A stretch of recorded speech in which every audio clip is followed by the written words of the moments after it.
Hello, everybody, and welcome back to Lift Ones, Forefathers, the Dad Blueprint. I'm one of your hosts, Akeem Bennett. This is, I'm Derek Bell. and we are here, same as we was last time, trying to be the voice of reason for all of us crazy dads and fathers out there and anybody in between. I don't know about you, Derek, but I'm tired. I'm tired, boss. I'm tired. How you been, man? Well, I've had better, but I definitely could have had worse. But I'm thankful. Heard? Here another day, another podcast. We're gonna just get some things off of our chests, express some feelings, and shape some fathers' futures. I love it. So listen, if you want to know more about this podcast and what we got going on, look in the show notes. You can go check us out at lift1lift, the number one one.com. It's a nonprofit that's set up to do what? Help fathers find the different things that they need, the resources that you need to go out and be successful. Because guess what? We all have to lift each other up. That's why we're here. Derek, last time we talked about a lot of things, but one of the things we talked about was getting a job, going out and working on somebody's clock. But Derek, let me tell you something, man. That ain't the only work we need to be doing. So this week we're going to be talking about the inner work, the mental health of dad. It's something that's taboo. We don't like to talk about it. You got to be big and strong, but it's something that needs to be addressed. Why? Because how can you work on building up your family, building up your kids, building up your life if the foundation, your heart, your mind, it just ain't right. Now, Derek, we talked about this before. We're slightly different generations. What all was the dad supposed to do when you were growing up? Well, when I grew up, my mom was a housewife and my dad worked at a business. So my dad was always gone. Um, he passed away when I was young, but when he was in my life, he was always gone at work. When I got older, my mother was a single mother working a lot. So from seeing a dad always there to not seeing a dad, I really had, you know, misconceptions about what a father's role was. Once I began to have a family of my own, first time I really saw what the responsibilities were that a dad had to partake in.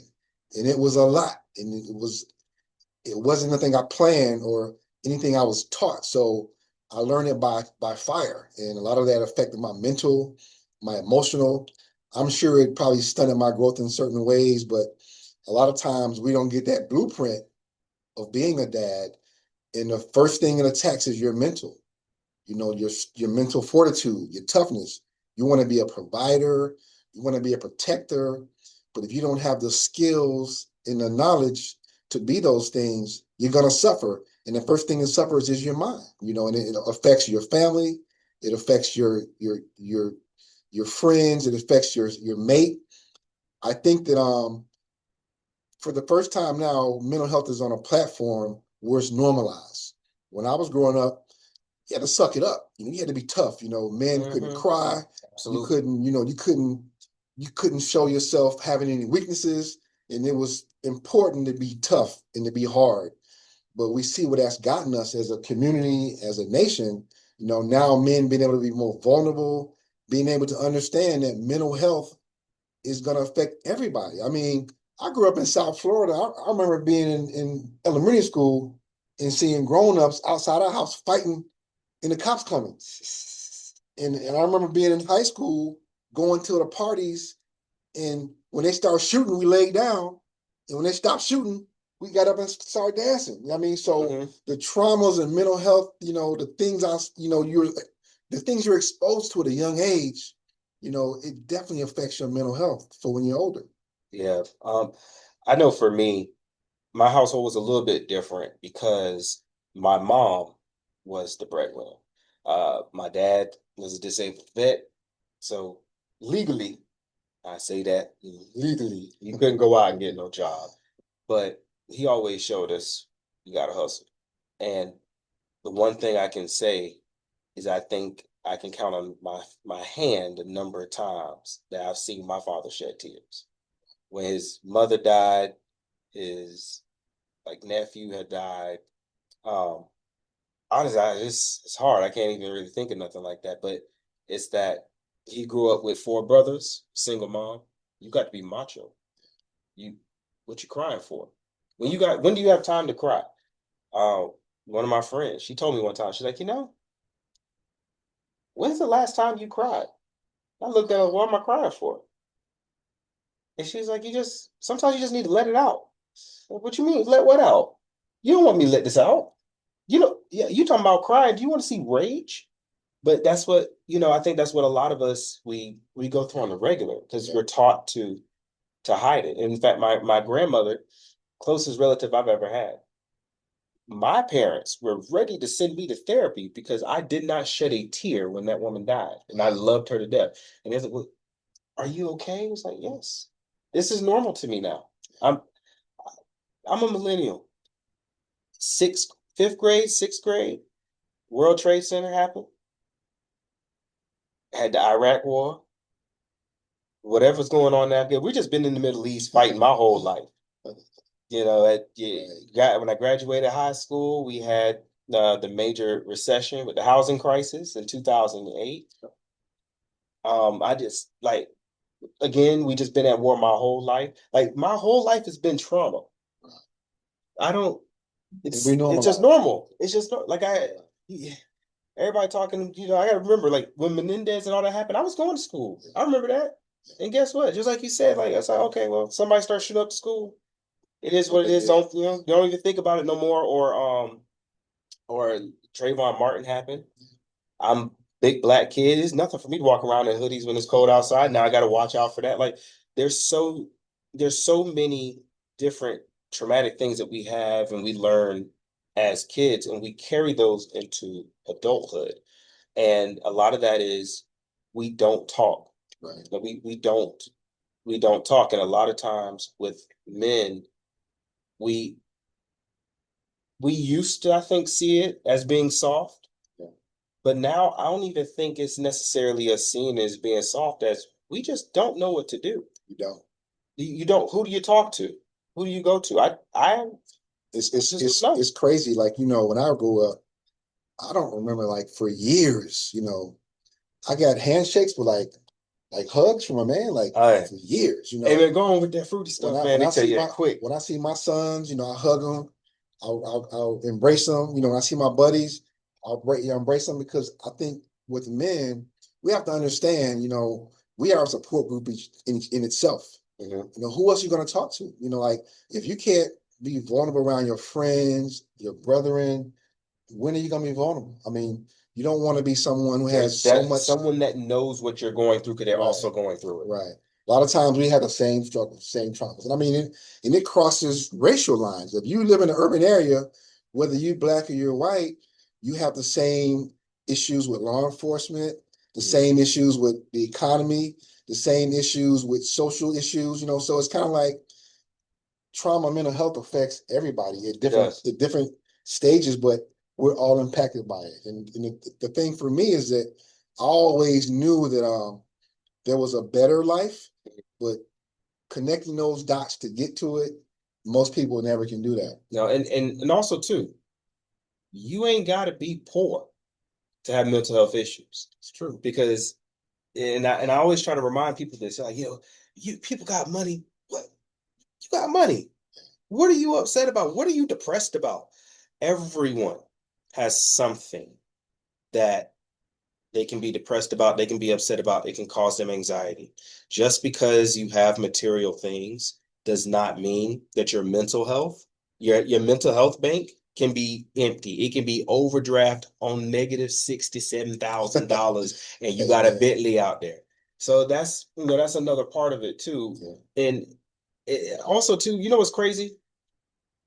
You will get a bunch of guys that don't know each other, put them in an area where they can feel comfortable. They can just relax and get them together and, them just have a few beers, listen to some music, play some games, play some pool, whatever.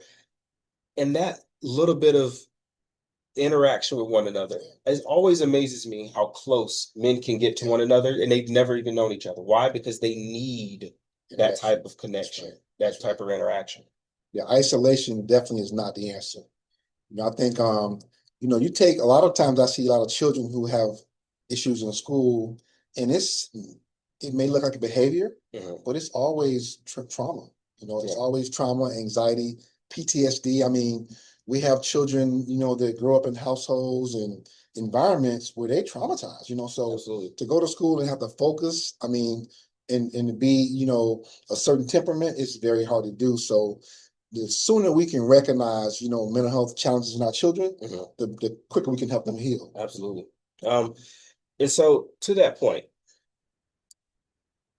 we know all the things that can cause mental health issues with dads. What How do you feel about therapy? Have you ever gone to therapy? How do you feel about therapy? Do you recommend it? How do you recommend it? What's your thoughts on therapy? Tell you a story. I was working at the hospital, it was about 20 years ago, and this Dr. Rotan, he was a therapist, he was a psychiatrist, and he said, Derek, you're a young man, you got a good job, why are you single? And I'm like, he said, you come talk to me. I'm like, whatever, Doc. And he was like, something ain't right. He said, "Hey, look, you got too much going for you. Come Right. stop by my office." So I went to go talk to that man one day. I mean, this is back in maybe like 15 years ago. And he told me, write your mom a letter. And I'm telling you, like, I could not stop crying, Write your mom a letter. Because I had so much backed up trauma from losing my mom and struggling so much after that, that I cried for the first session almost 30 minutes. But it showed me that a lot of stuff is up here. I don't care how good you look on the outside or what you got going on. If it's not right up here, it's not going to be right out here in the world. So you can fake it. That man looked at you and said, he knew something was "Nah, wrong. you carrying something. Your shoulder looking like it's hurting. Come get it off. Come get it off your shoulders, bro." Right. And that was the beginning of me. I mean, that was the beginning of me accepting therapy and mental health as being a part of life. And if you go to a medical doctor to get a surgery, you know, he's a PhD in, maybe spinal surgery. A therapist is a PhD in mental health issues and challenges. So it's no different than any other doctor. I think that we kind of minimalize it, but therapy is the highest level of being treated for self-care. Absolutely. So I'm going to be honest because I'm honest with you people, probably more honest than I need to be with you people. But I went to therapy and it felt, well, you might want to take your fist bump back. So here's the thing. I'm not against therapy whatsoever, but for me, it's finding the right type of therapist. So I know I needed someone that understood culturally where I was coming from. I know I needed someone that could relate to if I tell you that as a black man, one of the traumatic things for me that still sticks with me to this day, I will always get a receipt no matter what I purchase. I can buy a stick of gum, I can buy gas at the pump. I will always get a receipt because that was instilled in me. You get a receipt so that no one can come back and say you're stealing. In a world where everything is digital, you know how long it took me before I started receiving digital receipts from Publix? Like, so for me, when I found a therapist, I was like, okay, she's cool and all, but then I realized the other part that was not quite there for me was I did not feel that I can be vulnerable with her because she's her, because it's a woman. As a man, even though it's her job, she did not, she went to school for this. I'm paying her to tell me how to get my head right. I could not rationalize how can I be truly open because you're a woman and you're going to judge me because as a man, I shouldn't be this way. Right. And so I had stopped going. Yeah. And I know I got to find me one. I got to find me one out there. I mean, to be honest, I had therapy today. I'm a veteran, so I have PTSD from the military. So I mean, military, a lot of veterans, being a large black man at that. A lot of veterans have PTSD. Absolutely. Just from serving in combat areas. So I mean, we walk around normal. I mean, the thing is that it still affects us. You just would never know where we have these exist PTSD, anxiety, depression. A lot of veterans have a lot of different things, but you would never know because, for men, we suffer in silence. Mhm. And that's something we always done. You got to be tough. You got to thug it out. So a Absolutely. lot of times you can be at your lowest, but you look like you're at your best. Because that's just what you're trained to do. Right, right. So therapy, if anyone, listen, if you can have therapy, go, go. You don't have to have insurance. They have all types of ones out there. Find you $40. Somebody will take you and give you an hour and just it's a judgment-free zone that you can go to and get help. I suggest it for every single person, man, woman, dog, child. Go, go to therapy. It will help. Um, Another part of that is, of course, there's therapy where you go to a doctor Right. and get treated, just like you would go to your primary doctor and get treated if you think you got COVID. Yep. You'll go to your therapist and get treated. Same thing. But what other ways of therapy, therapeutic ways, self-care, shall we say, uh, do you partake in to help with your mental health? For me personally, people that know me, they say, well, you're always in the gym, like the gym gives me a lot of things. It gives me peace. It gives me balance. It gives me consistently something to push myself to become better. I try to have healthy habits in my life, whether it be physically, mentally. I write, I work out. I mentor. Even when I'm mentoring other kids, it's funny because as a child, sometimes you want to give the things you didn't have. So when I'm helping other kids mentoring, that's that's therapy for me because I see myself in them getting the help I never got. You're unpacking it. Right. So having healthy habits is definitely a start. You can, I know that I don't judge anyone. You can have drugs also. People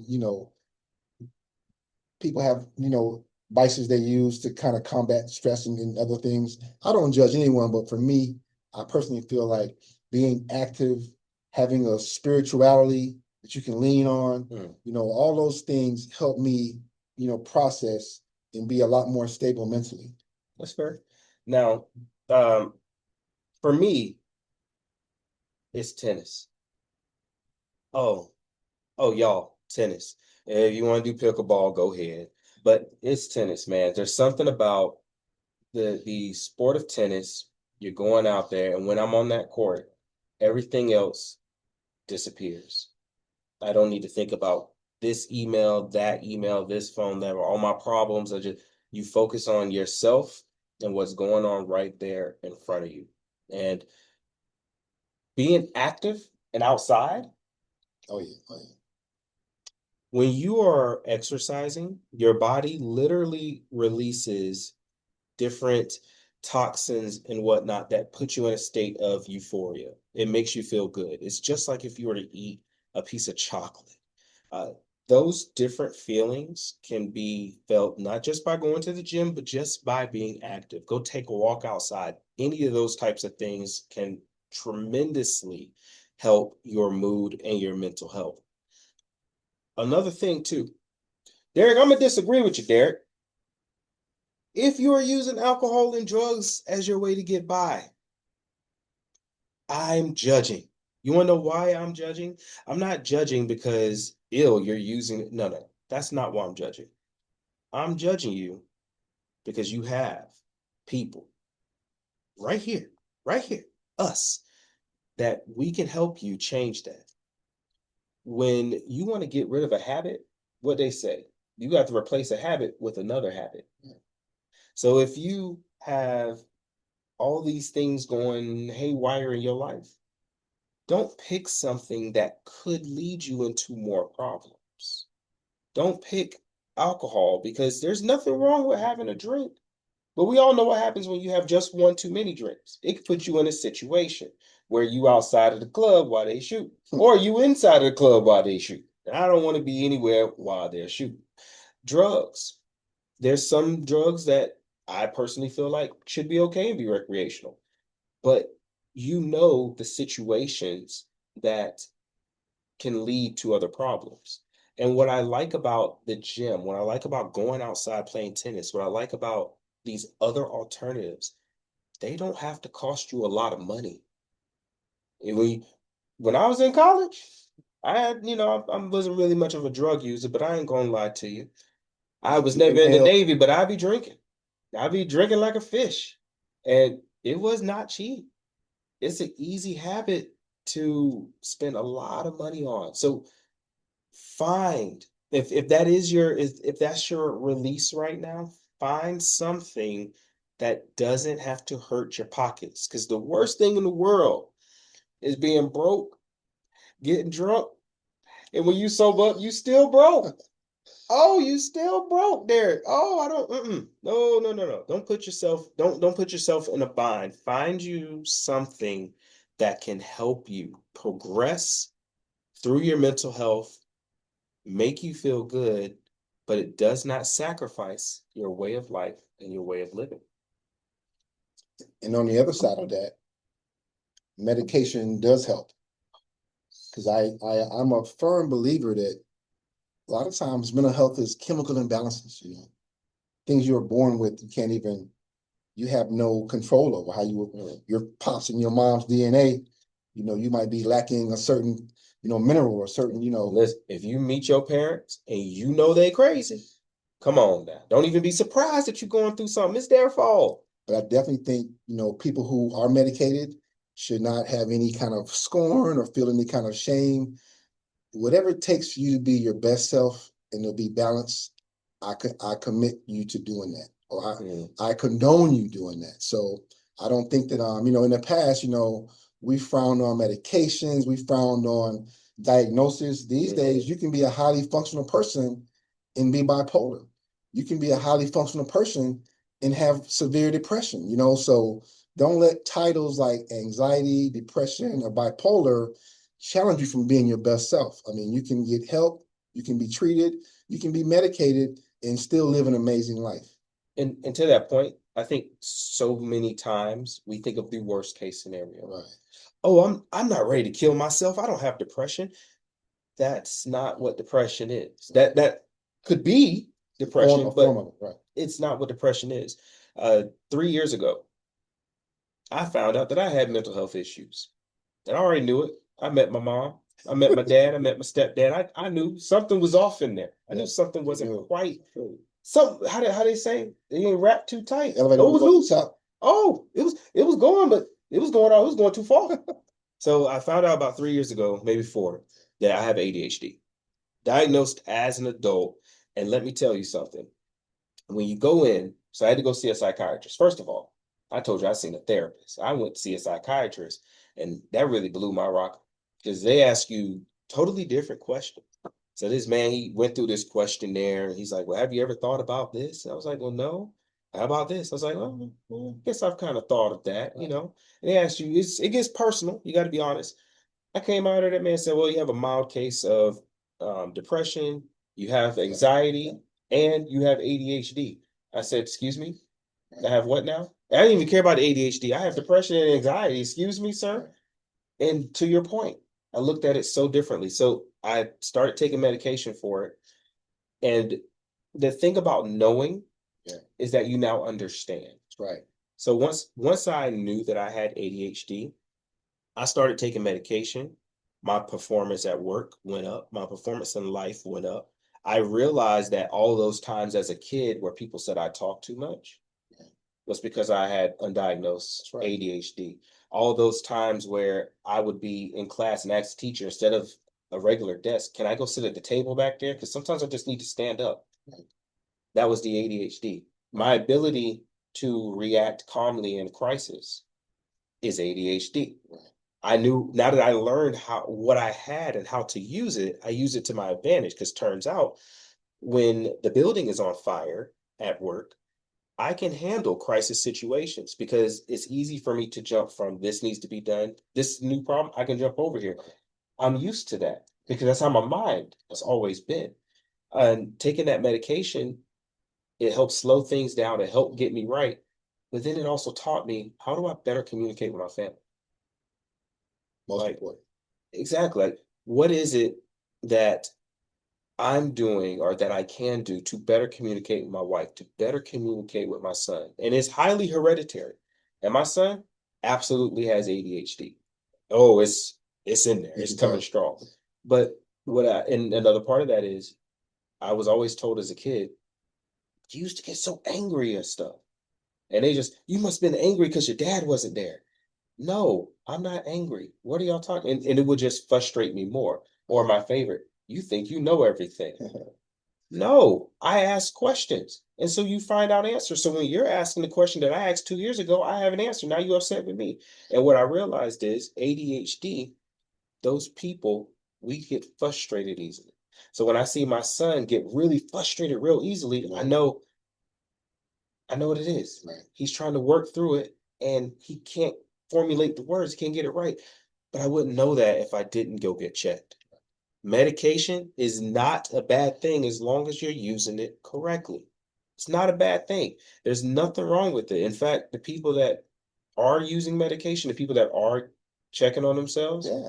like Highly we live in a functional. what are you saying? Do you know how I many mean, people you know that's probably bipolar and you we don't know? we live in a world now with technology and science. They found that procrastination is sometimes just low level depression. So imagine people who get fired from work, get divorced from their marriages because they can't get things done, and it's a chemical imbalance. Mhm. It's not even something they can control. So it's important to go get checked, to go see somebody. If you have any issues, if you have insurance or not. If you have insurance, you definitely should go and get checked. If Absolutely. you don't, Call if you your don't Call find your a provider way, and ask them where can I go. yeah, They have lists. They have pre-made lists that can help you. yeah. But the quicker you find out, what your issues are, the sooner you can heal yourself and become the best version of yourself. Exactly. So when we talking about building the blueprint for dad, we that's what this is all about, right? The dad blueprint. But you have to remember, you're not just dad. You're you. I'm not just dad. I'm a king. He ain't just dad to Derek. All right. You are you. So Derek, what is a way that you, as a father, what is a way that you make sure that you can be yourself, not just Daddy Derek? How can you be yourself? What ways or measures do you take? Well, I remember I was once dating this one young lady. She told me, she said, whenever my kids were with their mom and I was with her and her kid, I would be feeling like guilty, like I'm having too much fun and my kids ain't with me. And she was telling me, she would say, Derek, you better live your life because them kids are gonna be grown when they by yourself. And I was like, she kind of got a point. So what she was saying was that, you have to live your life. You got to be the example for your kids Mhm. to show them how to move, whether you're with someone or not. Yeah. So I took that to heart. I made sure I was balanced. I try to be involved, even when my children are older now, but when they were younger, I made sure I was involved in their life, whether it be school. I made sure I had, my friends I hung out with, did things with, who were good people. Mhm. I made sure I was involved in my community. I made sure I was active. When you, what they say, idle mind is the devil's workshop. When you make sure you have a purposeful life and you have balance, it's easier to navigate through storms because guess what? The people you're around are not going to be weights, they're going to be buffers. They'll be lifting you They're up. going to lift you up. So Mhm. I think it's important to have, have a network, to have community, to also have brotherhood as well, especially if you are a father, and if you lack a lot of knowledge, lack of resources, etc. Yeah. Um, Let me ask you a question. Let me ask you a question because we gonna wrap this up soon because hey, I ain't trying to keep you out here too long. Uh, and this came off of a podcast clip that I had seen once. Can't remember the name of it, but it really got me thinking. It's asked to a room full of men, a room full of black men, and I want you just quick, fast, and hurry. Right. Answer this question.